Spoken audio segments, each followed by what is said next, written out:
Welcome back to the Lanterne Rouge Cycling Podcast for the first big mountain stage of this year's Vuelta. Fireworks guaranteed. And yes, fireworks did happen from pretty much start and at the finish. A little bit of a lull period in the middle, but yeah, certainly a lot to talk about in this stage, presented to you by our sponsor for this episode, Maurten. More on them and their new fueling news in a second. But the stage was from Formigal in the Spanish border, near the Spanish border. 10-minute climb, about 5.5% on big roads. Long descent, Col d'Aubisque, 16.6 Ks at 7% for a step descent. And then they do the Spandel, which we saw in the Tour de France last year. And then a longer valley this time. The only real valley in the stage before the Col du Tourmalet. The side they don't normally do, it's from... Oh, hold on. Kirby got me confused on comms because they were also discussing west and east. From west to east, I'm pretty sure. The 2019 direction. And yeah, it's really brutal. Like 20 Ks, 7%. It's 135 Ks. I think people were saying the climbing per kilometer, brutal stage. Really difficult stage. And it was a stage where, yeah, Jumbo-Visma had GC Kuss up there, Benji, but there were some things they would want to iron out, and maybe other teams would want to expose him, given the GC standings before the stage. Yes, certainly. Like, we didn't know who over their leaders was going to be the strongest. They had 3 riders ready in that GC still. Like, Vingegaard was on 222 before the start, but that doesn't mean he's out of it. Let me go through it quickly. Sepp Kuss was leader, red jersey. 26 seconds down is Marc Soler for UAE, so the first UAE rider. Remco in the 3rd position, 109 that is. Roglic 4th on 132. Lenny Martinez still there on 202 on 5th position. Almeida 216 on 6th.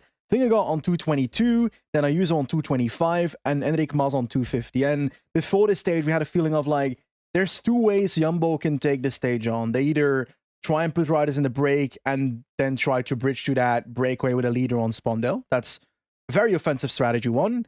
And you've got the other strategy, which is basically making the race as hard as possible to see if you see weakness in others, but also because you don't necessarily know what's going to happen in your team on Tourmalet. So it's kind of like a passive strategy, but still with an offensive action towards the end. But let's just say that got fastened a bit, that plan. But before we get into that, I'll throw it back to you.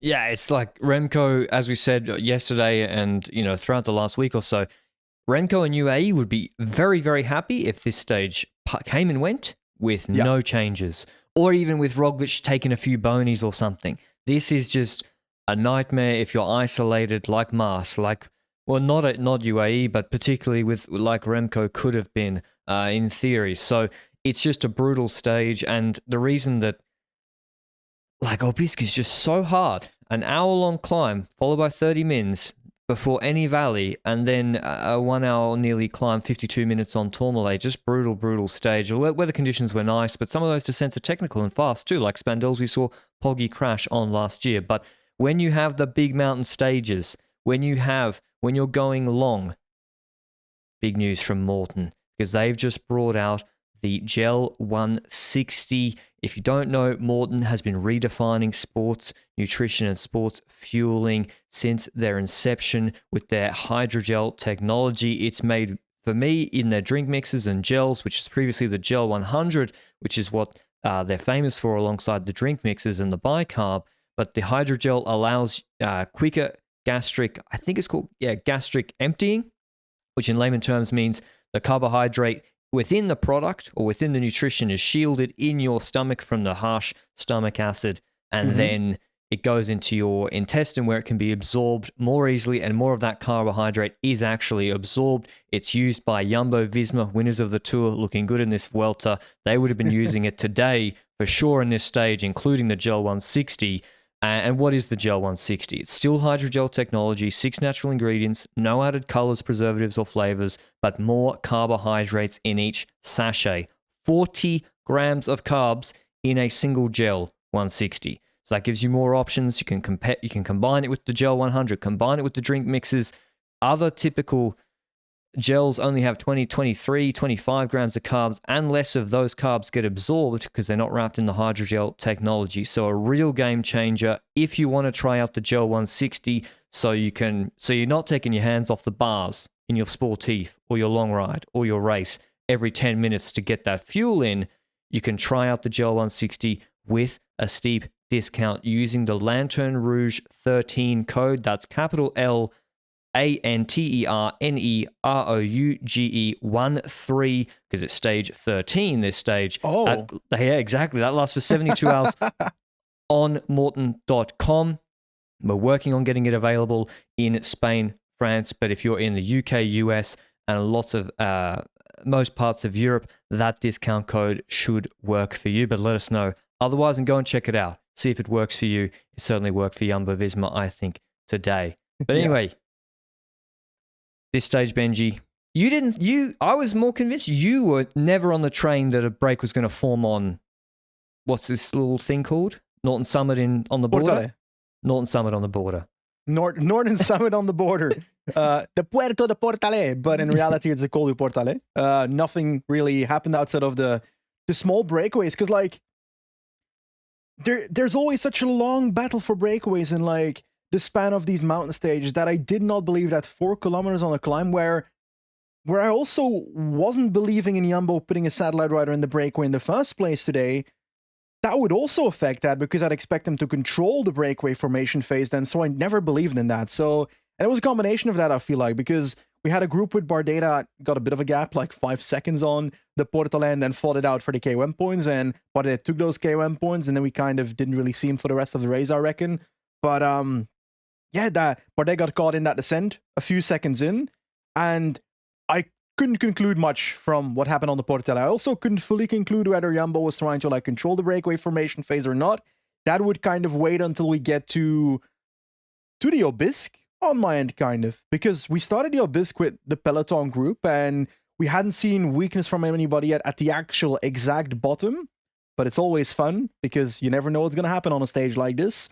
And we see moves. Tons of moves, and at a certain point there's this group with Geraint Thomas up the road, with loads of riders up the road, but Kian Uiterbroeks, jumping with Bookman, yeah. Exactly, that's a valid point then, but no real super dangerous riders for GC. There's no Ayuso in there, no Almeida and so forth, no Vlasov, because we get a shot from behind in the group, as Jumbo-Visma is just doing a controlling tempo in the peloton, just to control the breakaway formation phase. At the back, I first see Vlasov. I'm like, ooh, that's a bit early for Vlasov, but we've had him drop on a stage before halfway and then come back by the end, so wasn't overly worried yet, but it's not a good sign yet. Then suddenly Almeida was also in the same area, sitting ahead of Vlasov, and 5 minutes later, Almeida was literally dropping off the back of the group, and, like, I like Almeida. I love Almeida. And it burns my heart. It burns my heart to see Almeida have this strategy of dropping and so forth. It's what makes him fun to support, because your heart rate is like, oh, it's like up and down. You can never count him out. Doing it. He's the real life Undertaker meme, the Undertaker gif. He's the real life one. But if you do it on the Obisque, on the first 5 kilometers of it, I'm like, something's wrong. And we heard some rumors about sickness on Portuguese media, and it sounds like it's a viable explanation and so forth. He had a negative test of COVID. Not a positive one, but still felt like he was sick. He didn't sleep well, so that would explain it. But yeah, that was not a good sign, right? Yeah, I heard from a little birdie that he was not feeling too well. There were people that were actually at the race now. And this was confirmed, because he's Almeida, but this is too Almeida, even for Almeida, to be dropping on the Obisque, because you have the draft is still 7%. And also, for Robert Hersink, he rode out of his mind today for Jumbo-Visma. Like, best performance of his career for like 5 years. No. For the last 5 years of his career. I mean, obviously, he was when in his prime is better. But no way he's riding more than 5 watts per kilo, 5.2.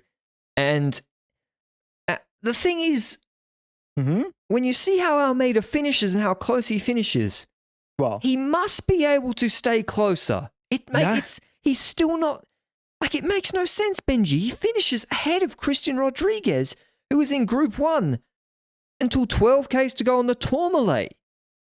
I reckon there's some difference, though, with his usual Almeida, because usually when he does that on a climb, if you do it at the start of the climb, then you're on the climb and you can pass riders that are dropping and so forth. But when you do it on the first climb of the day, and maybe he had his worst moment on the first climb of the day when it comes to having that sickness hit him and so forth. Maybe he had it at the start of the stage and therefore it hit him more at that moment. But then when he was like on a minute and a half behind that group, maybe then you look at it and you're like, okay, maybe he's kind of pulling through a bit. But the problem is you've got way more draft in the group ahead. People are sitting in the wheels there. You've got domestiques relaying one by one as they're done, riding until they're done, basically, for Jumbo-Visma, mainly Robert Geesink, to be honest. So massive credits, like you said, for that, man. But I reckon that adds to it. He's not necessarily the best descender in the world either. So it's not like he's going to Sepkus his way back to the group, because Sepkus is a pretty good descender, or Vincenzo Nibali his way back to the group, whatever. So that's one part of that. But hey, Almeida's off the back, and it's not looking good there, so that changes things for UAE. You've got Soler and Ayuso left. I don't think their strategy changes, but it's just one guy less for them. As in, I would expect them to ride defensively and try and benefit from anything they see on the last climb as their strategy for the day. Not any long-term attacks or anything, but it does change a thing where they've got one guy less, so they don't have as many guys. But what happened next is what I didn't see coming either at this point in the race. On the Obisque, I reckon we're not even halfway the Obisque, or just halfway the Obisque. And props to the TV director for being the absolutely worst person at their job ever in cycling. Oh, he showed it. Well, he showed it. He showed the Almeida group. But none of the commentators on any language realized it for 5 minutes. Of course, the director took a long time to zoom in. I felt like it looked like 5 minutes before the director realized that in the back of a shot, it was happening. Because like I must admit, initially I was like, damn, Quickstep guys are all having a really shit day at the same time. James Knox having a really bad day. At the same time, four of them dropping at the same time in the same group, and then suddenly a white birdie started pedaling next to them, and I was like, "Oh, that's the white jersey. That's Remco Evenepoel." And I was like, "It's Remcover." Remcover. I like what you. Well, I don't like what you did there, because pretty much, even more so than Almeida. Almeida, he might do the Undertaker thing. He still he won't. But with Remco dropping like this, with 5 teammates around him, it's finished. Like on the Obis, this is the first serious climb of the day. We have 2 more, including finishing with the Tourmalet. And Jumbo are pacing with Geesink. And it's still a big group. It's not like it wasn't an infernal pace. It was still a big group of, I don't know, what do you reckon? When Remco was dropping 30? 25 at least? I reckon Jumbo wasn't even at Geesink yet, because I believe Van Barle was pacing at that time and then dropped off. So they weren't even at pacing Geesink yet. So he just wasn't there today, and we can all talk about what's happening and so forth, and is he sick and so forth. There's nothing pointing at him being sick so far, and I spoke to a DS in the car at the race, and they basically told me that they don't know what's happening yet, what the reason is, that it's shit, and that they don't know the reason yet. So maybe they'll figure out tonight as well. So he might have been just empty, which probably has his reason, but it wasn't like a 40-degree day either. It's a hot day, but it's not that hot, let's be real. This is not like Vuelta scorching. And this is the first climb of the day, by the way. So it's not like halfway Tourmalet where the kilojoules have got to him and he's, something in the preparation and he has a big crack. This is like, first climb of the day off a not that serious. It's a hard pace, not that serious a pace. It's like Gaudu at the Tour, but the difference is that Gaudu recovered in the second half. Well, Lenny was doing the Gaudu. Yes. He was. He really was. He did the Gaudu. He was also struggling on Obisque, and I was like, he'll be fine. He'll be okay. He just didn't warm up. It's bad for the race, obviously, because you have UAE's second probable, UAE's 1B leader gone. Yeah. Almeida. Remco, the favorite, not on Jumbo to win the race, completely gone. And so far gone, because if someone has weakness on, loses a minute and a half on Tourmalet, they can still do things in the following stages. But if you lose 6-7 minutes plus, it's finished. Looking at the GC at that point, I'm thinking, okay, Almeida's gone, Remco's gone.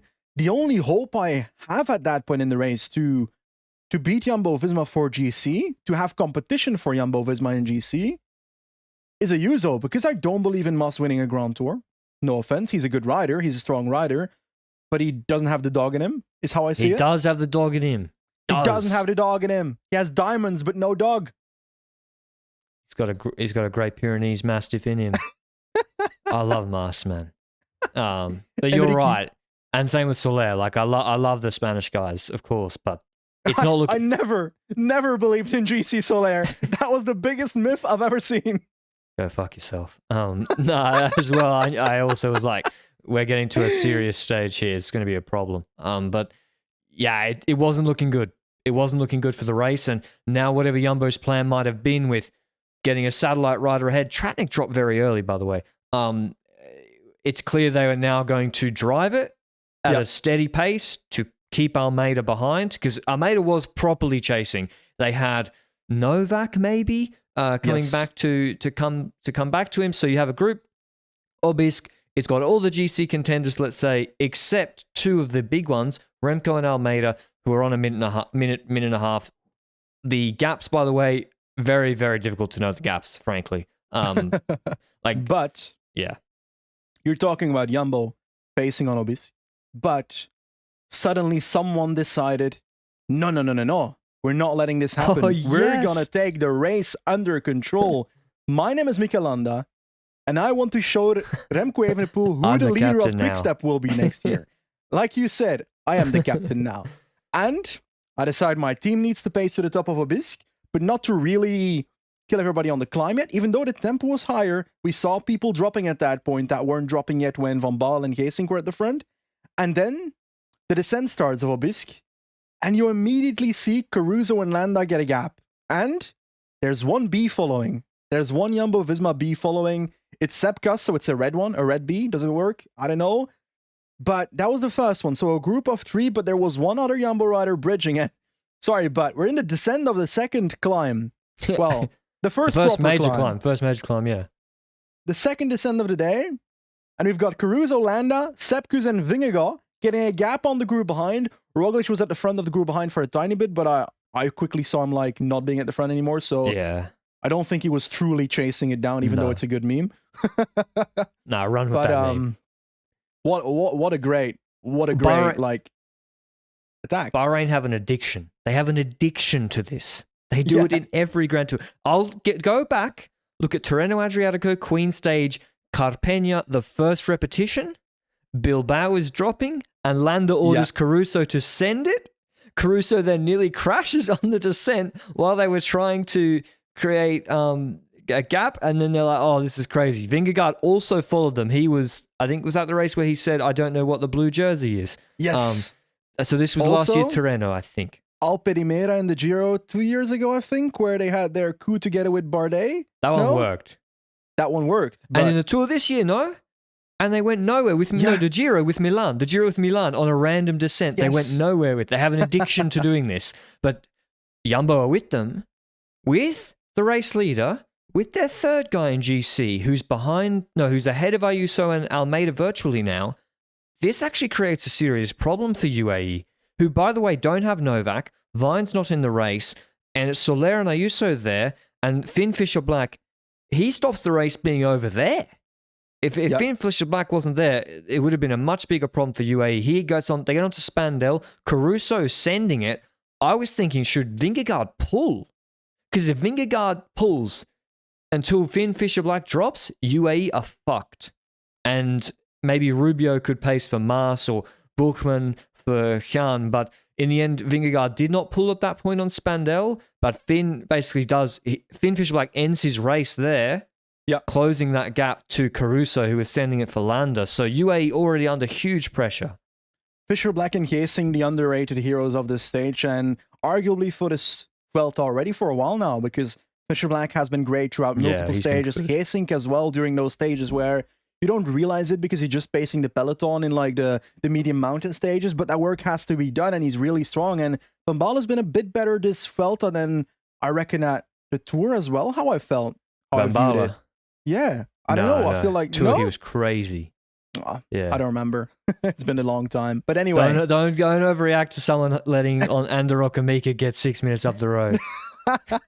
No offense to the man. Spandel time is happening. You said it. You mentioned it. We had that group, and that group got caught by Fisher-Black. But once that happens, we kind of get the moment of, we get another move. I feel like by Vingegaard, like you said, where Fisher Black was once again the savior. Soler, there was this moment where I was kind of unsure about Ayuso, because when that move of Vingegaard happened on the Spondel climb, Soler was the one bridging with other people towards it, and Ayuso was kind of behind a bit. And I don't know if that was him weaker at that point, because Ayuso is kind of unpredictable in a sense, because he's shaking a lot with his body. So it's hard for me to tell if he's actually suffering or not, because he does that when he's good as well. And he always looks down. He never looks up. You're always looking at the top of his helmet. Always. And so you can't see his face either. I thought he was okay, but he has that Almeida in him too.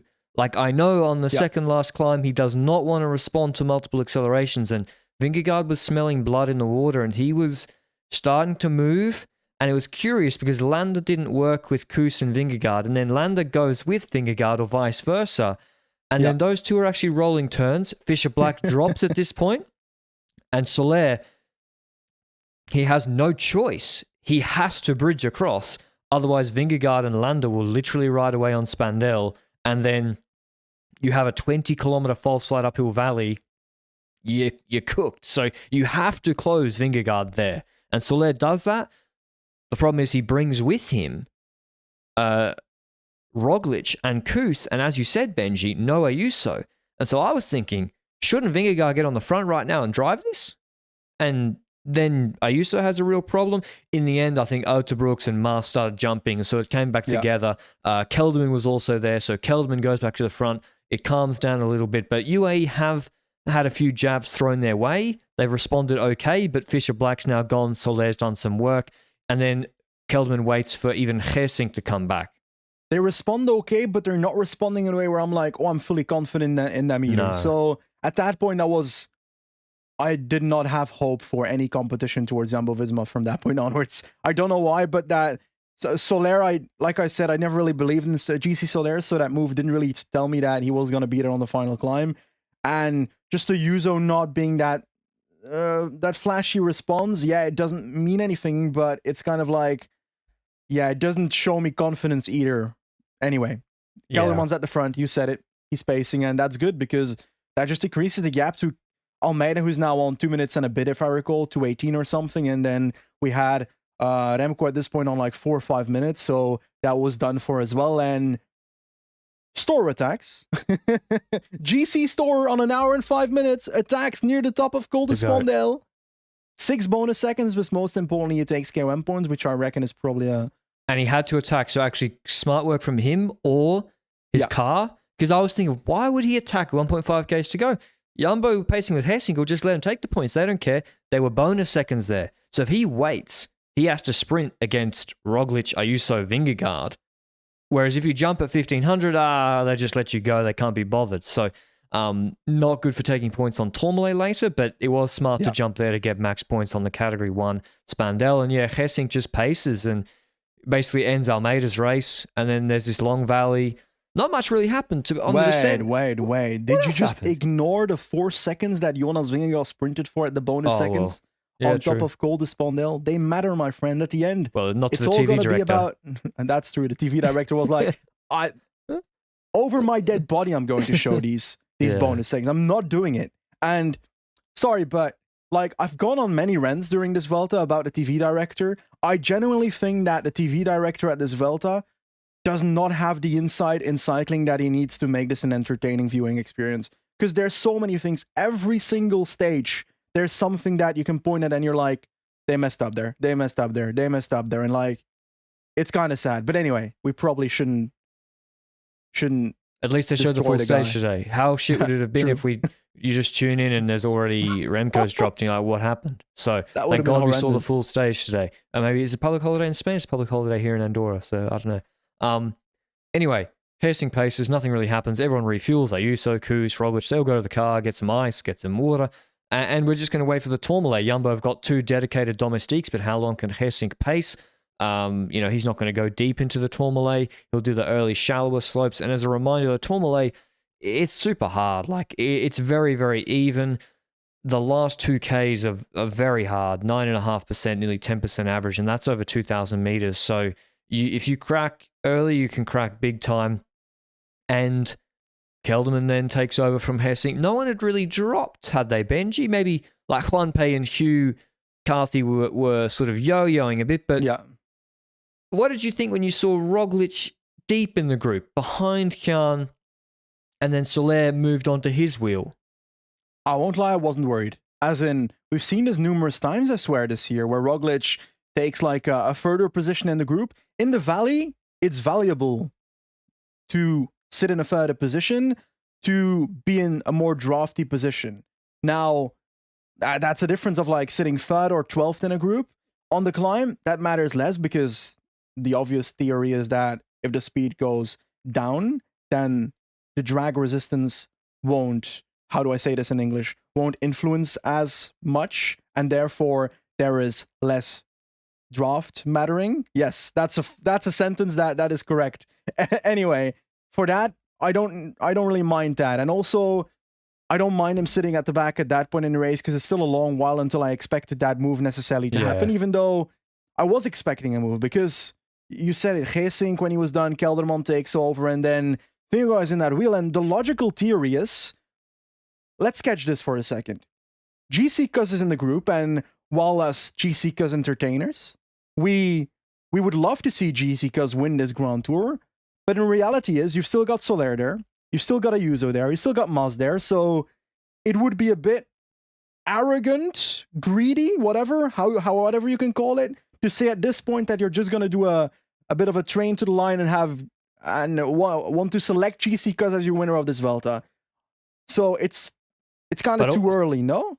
It's way too early. We have 3 mountain stages left after this and a medium mountain chaotic stage. What if Kuss has a problem later in this race? What if he crashes, God forbid? What if he has a mechanical? What if he's just not as good later in the race? And all of a sudden you got Soler now a minute ahead of Roglic. You're going to ride it in? So it's just, and because Kelderman's not going to last that long.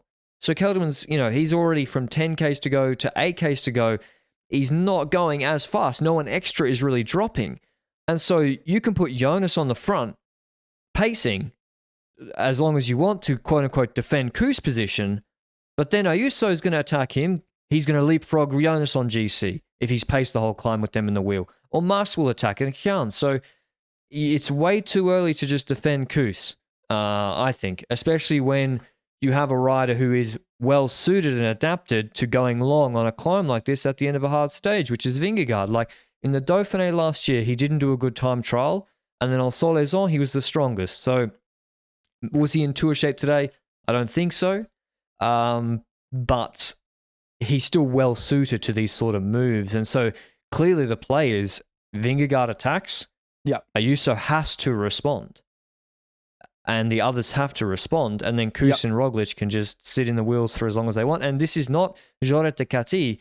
Yeah, I said it's hard, but it's still 7-8%. They're going over 20 Ks an hour in these sections a lot of the time. Like you get a 0.1 watts per kilo plus draft off this.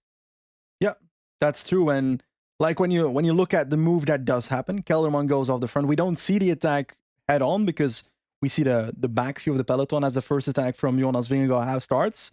And he does that move, and there's an instant response by Juan Ayuso, who responds quite fast, actually. So at that point, I'm like, okay, there's still something in there. And he responds fast, and the rest kind of crawls back as well, and we get the group back together. But then I'm curious, what's going to happen next? Vingegaard's attack, number 1, failed. Is it going to be Roglic now? Is it going to be Kuss now? No. No textbook here. We're going to go for Vingegaard again. Why not? Because he feels like he can do it again, and that moment he does get separation, even though Enrique Mas, your man, is on a bit of a gap. He's trying to close it down. What was he thinking? Did he think I can win this Vuelta, man? Yeah, Vingegaard, it was kind of like Quintana in the Colombians attack, particularly Quintana. He hits you with the first acceleration, sees how you're going, and then you stop, and then he hits you again. And I thought Mas, if he was on the wheel, maybe he can hold it. Maybe he can hold on to Vingegaard, but Mas ended up kind of playing himself. I'd love to see the watts. I don't have them yet, but because Group 2 dynamics start coming in, but then Vingegaard basically does this full hard effort. He holds Mas really not far from him, but not in the draft. And eventually Mas, I think, realized I'm going to end my race here if I don't stop. Ayuso, by the way, is now chasing full with Koos and Roglic in his wheel. So, and then Kjan, I wasn't relaying at that point. And so Mas stops, comes back to Ayuso, and then Vingegaard gets, quote unquote, I think a free 15 seconds at that moment. It didn't even take until 15 seconds to have like a realization of this is over for me. Like, because like when this group is that, when Mas falls back to the Ayuso group, this is the ideal situation for Group 2 syndrome to occur. Group 2 syndrome being, there's a rider up ahead, Jonas Vingegaard. He's got a small gap. At that point, it was like 15 meters when I was like, this is over. Because when Mas is back in that group, Mas and Ayuso, and Kjan Uiterbroek just had to survive an attack. So do they have the energy to instantly close it down? Maybe, but they also have Sepkas in the red jersey and Primoz Roglic on the other side in their group. So whatever effort they do to close down Vingegaard, they know that they're about to get countered by the next Jumbo-Visma rider. So this is the ideal situation for that Group 2 syndrome to occur. No proper cooperation, riders kind of trying to save their energy, knowing that, okay, this guy's up the road, we need to start looking at each other a tiny bit. And for me, the stage was gone. Yeah, the stage I think was gone. The question would be, what would the gap be? Because, you know, is Vingegaard in tour shape and he takes 90 seconds? Is he in a different shape and he takes 30, 50 seconds? And I was impressed. I feel like Ayuso, Mas, and Kjan wanted to work, I think. Kjan wanted to work, man. He was like, guys, the three of us need to roll through together. And they did for a little bit. But then Mas attacks. Koos goes with him. And now you have a situation where Koos is in the wheel of Mas. Vingegaard's maybe 30 seconds ahead. Now he's got a good gap from the Group 2 syndroming. Roglic is in the wheel of Ayuso and Kjan. And by the way, Vlasov's dropped, everyone else has dropped.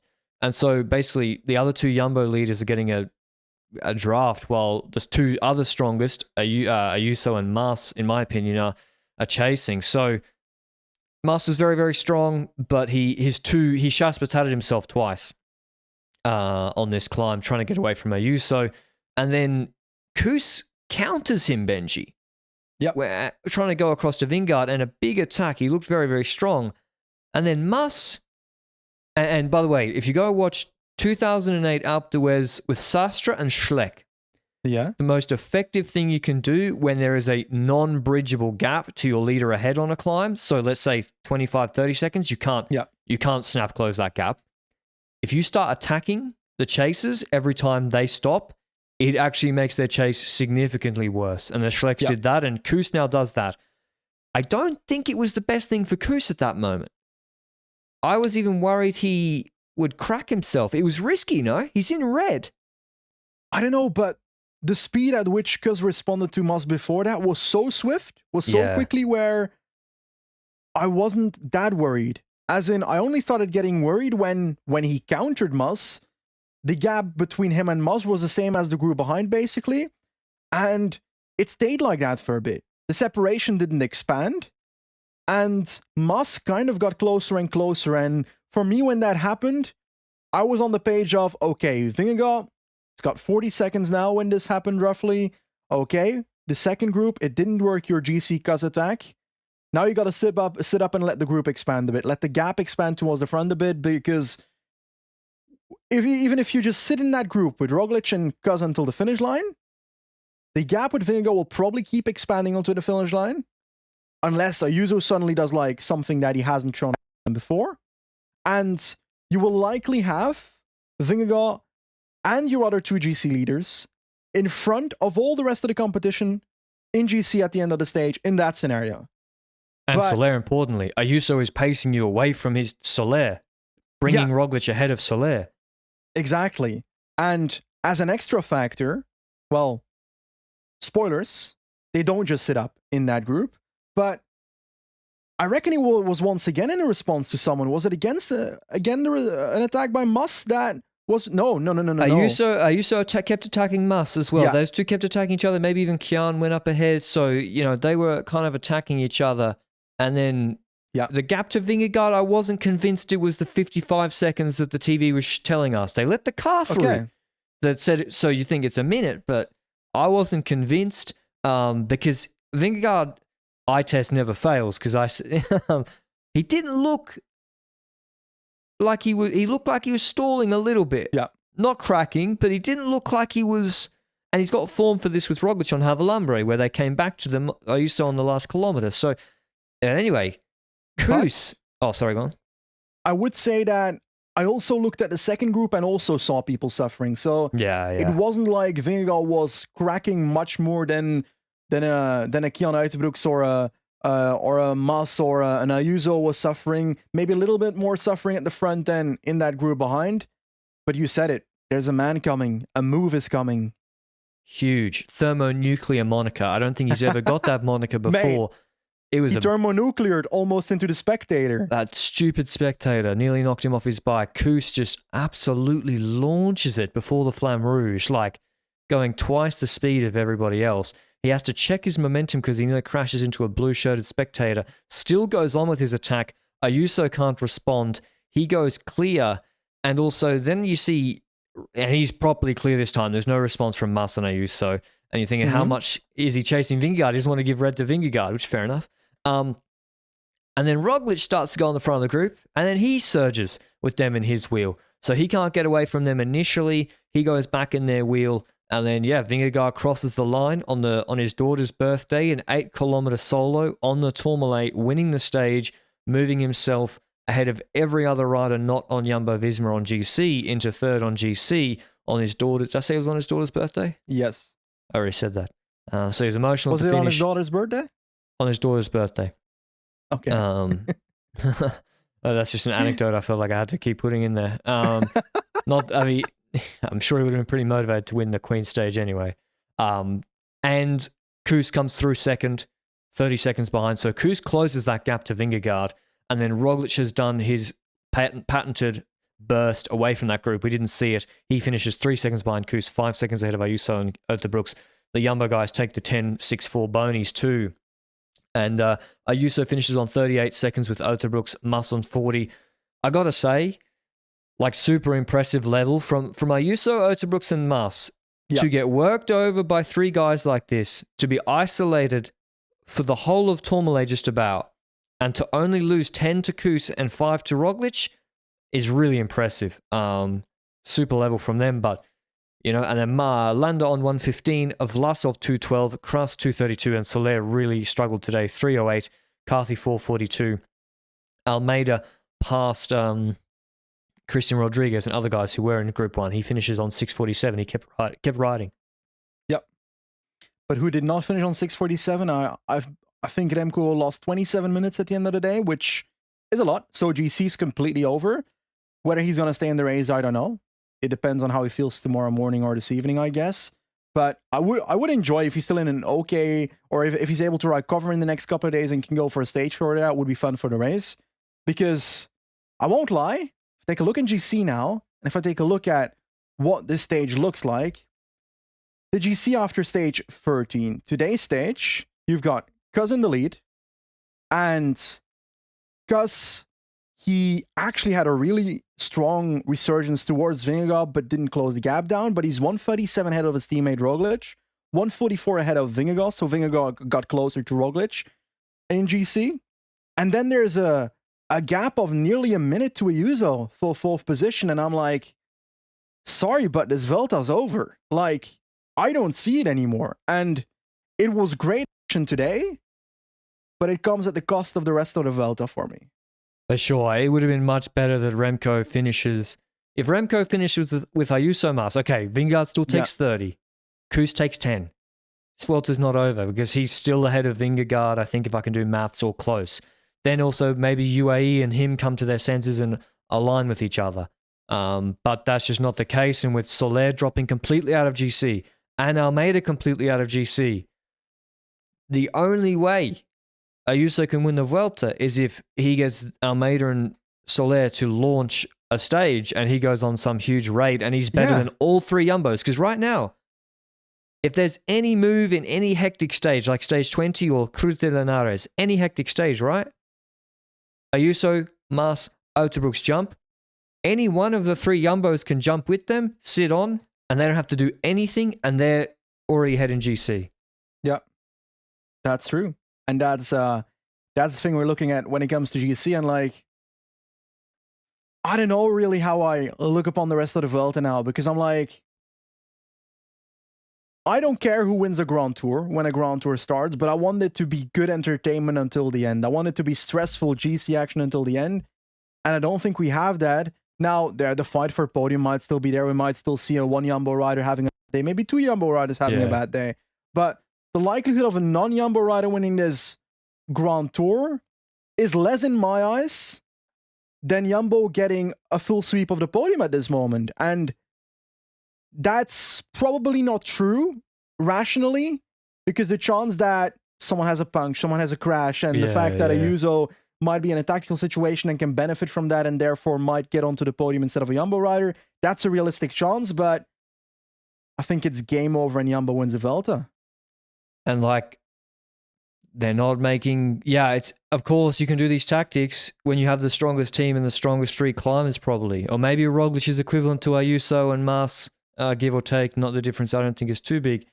But yeah, when you have the strongest team and these riders, like, there's not much you can do, really. Like, so, yeah, Kuss obviously took a big step. The most interesting thing left for me is how they manage ambitions internally. Yep. Because Kuss is... Who's got the biggest ego? We're going to find out. Me. Because, yeah, Kuss is on 137 to Roglic and 144 to Vingegaard. They are not stronger than him, really. Like, Vingegaard maybe a little bit on this stage, but not significantly. Kuss is much better than normal. And I think you have to go for Kuss now. Why would you let... Today it made sense. Vingegaard needed to move ahead of other riders. They needed to get rid of Soler. They needed to put Roglic further ahead of Ayuso too. Why would you let Roglic go on the attack now? I think I would look at it in a different way. I don't necessarily see it as in they must 100% go for Kuss yet. As in, I still feel like having three up there is valuable tactically if someone makes a move and you don't need to respond with the same guy every single time. But on the other end, I think a lot of stages that might have been GC stages might now be breakaway stages. Because of like today, tomorrow's a breakaway stage for me without a raid on the Port de Laudo or whatever that climb is. I see a breakaway stage now instead, because there's no reason for Jumbo-Visma to go for bonus seconds anymore at the finish line. There's no reason for them to control the stage. And when it comes to Ayuso, he can't win the sprint anyway if it comes down to a sprint against Roglic at the finish line. So, breakaway galore in the next week and a half. Do they need more time on Ayuso before Angleroo? No. Because you don't want to go to Angleroo where teammates don't matter as much and you lose that gap. I think the prospect of Ayuso taking 240 on Angleroo is really unlikely. I think it's unlikely. Maybe on a really sketchy tactique away in like the stage 20 that I don't predict in my head yet, then maybe something's happening. But the gradients in stage 20 are also not 8% at certain places. It's like 4%, 5% on those climbs. So while there are 20 fucking climbs in that stage, it's like a raid stage without the jumping point. That makes sense? Yeah, and it would be a better raid stage if you have Jumbo's team and multiple leaders. But now Almeida and Soler are gone. Well, Soler's not gone, but he's on 310 now on GC to Sepp Kuss. So he really...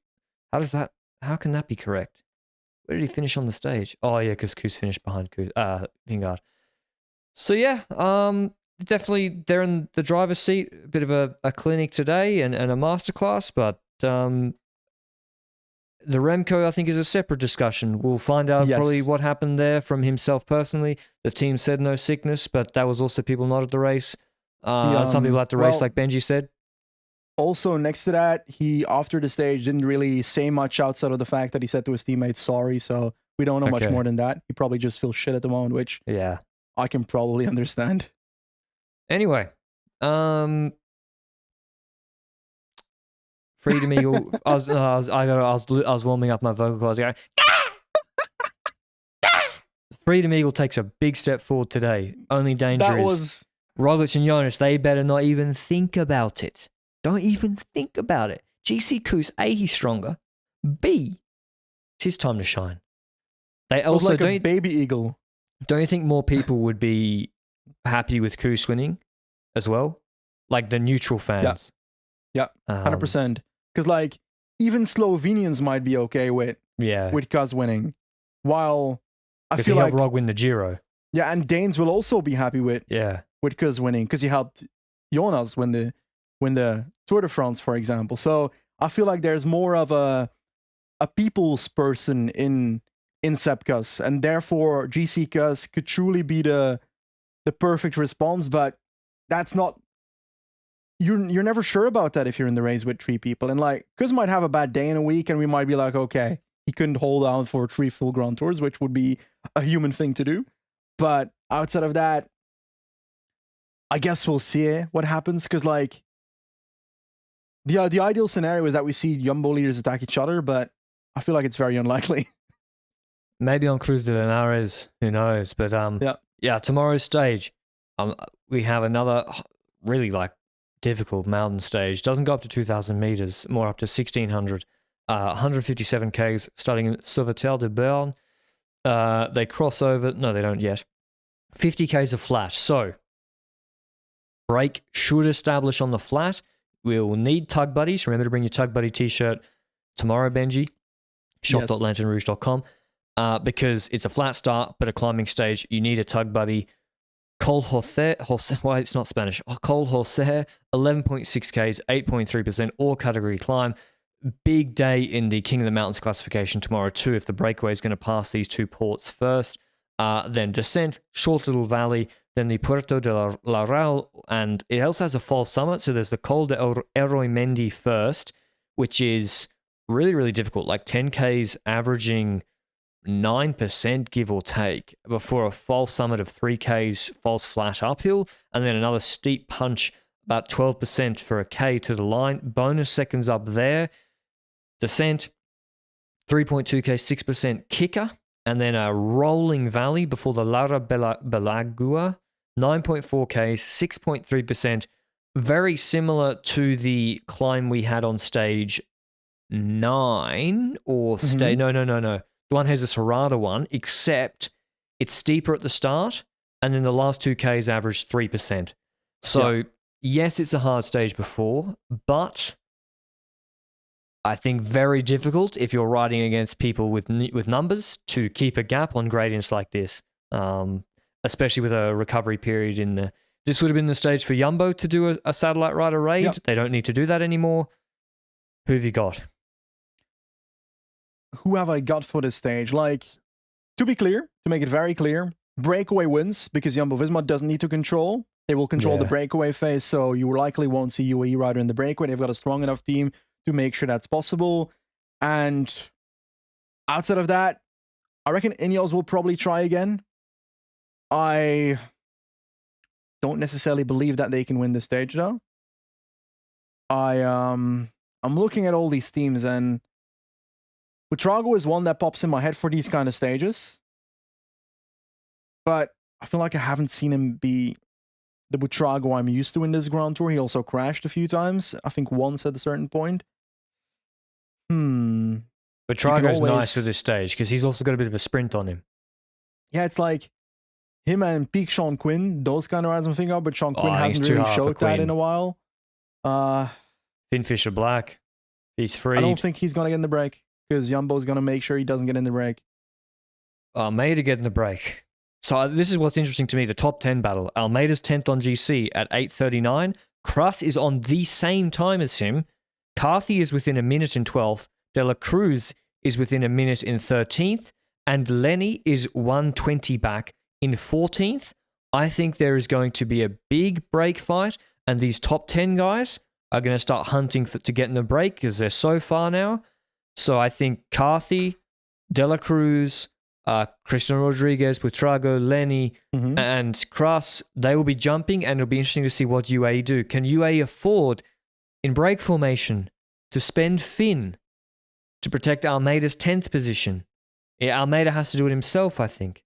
You're saying Almeida has to do it himself, but I also feel like Almeida won't be able to get in breakaways because Jumbo has got not much to do in this stage except for controlling breakaway formation and not getting dropped at any point in this race in the peloton. And controlling break formation for me includes making sure that there's no pawn ahead for a Yuzo to jump on that second last climb. Even if it's an unrealistic scenario that he can drop Jumbo-Visma riders there, you might as well just make sure it can't happen in the first place. So that's why I'm like, nah, I don't believe it necessarily.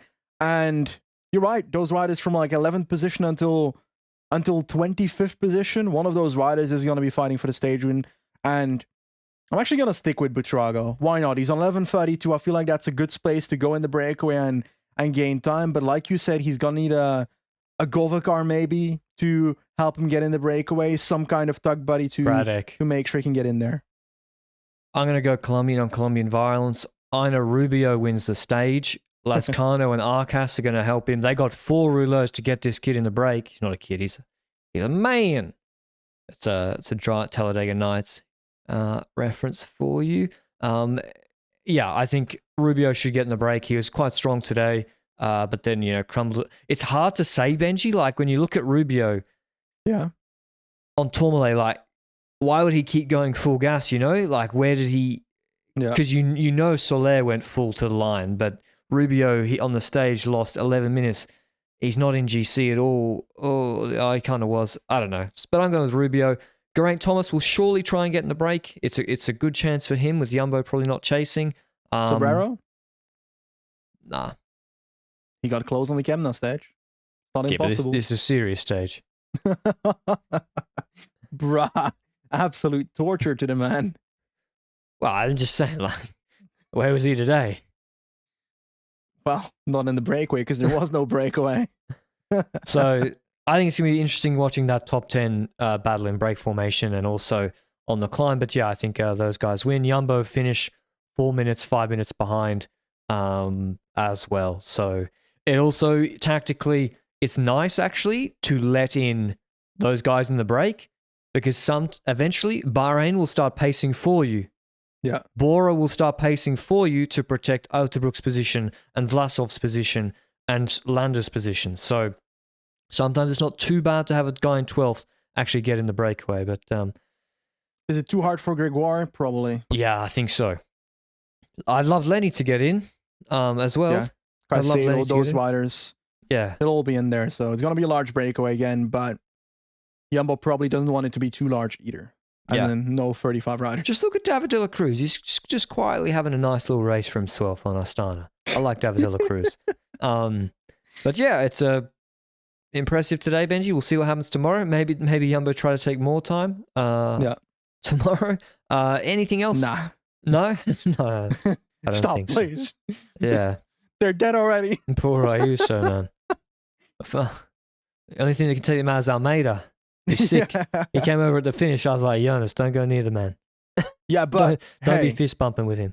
We got to mention, at the Vuelta, Jumbo-Visma was completely unwashed. They were strong today. They dominated. But at the Tour of Britain, they were completely washed. I'm sorry. I didn't watch it. Regale me.